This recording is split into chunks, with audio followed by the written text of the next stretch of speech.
નમસ્કાર, સ્વાગત છે આપનું આરબી ન્યૂઝના કાર્યક્રમ કવિતાના સફરનામામાં. હું અશ્વિન રાઠોડ સ્વયંભૂ.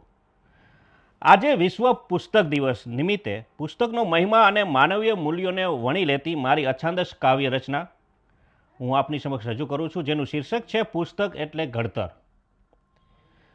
શબ્દોના અંજવાળા એ માત્ર કાગળનો થોથો નથી, એ તો છે ભીતરને જગાડતો જોશ.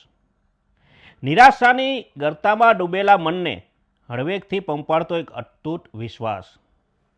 પુસ્તક એટલે કે માત્ર અક્ષરોની ગોઠવણી નહીં, પણ સંસ્કારોનું સમર્થન ઘડતર.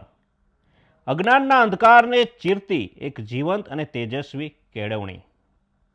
આજના આ ડિજિટલ યુગમાં જ્યાં માણસ સ્ક્રીન પાછળ ખોવાયેલો છે, ત્યાં પુસ્તક જ એક સાચો મિત્ર છે, જે નિસ્વાર્થ ભાવે વહેંચે છે માત્ર ને માત્ર પ્રેમ અને આપે છે એકાંતમાં પણ જીવંત સંગાત.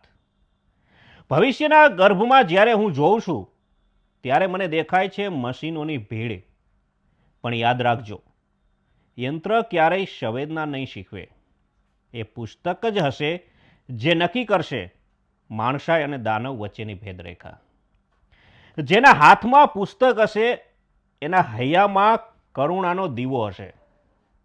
જે વાંચશે એ જ વિચારશે, અને જે વિચારશે એ જ આ જગતને ફરીથી સ્વયંભૂ માણસ હોવાનો અહેસાસ કરાવશે.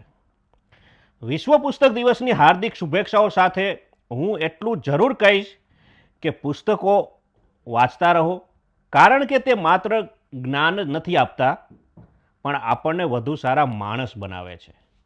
નમસ્કાર, અસ્તુ.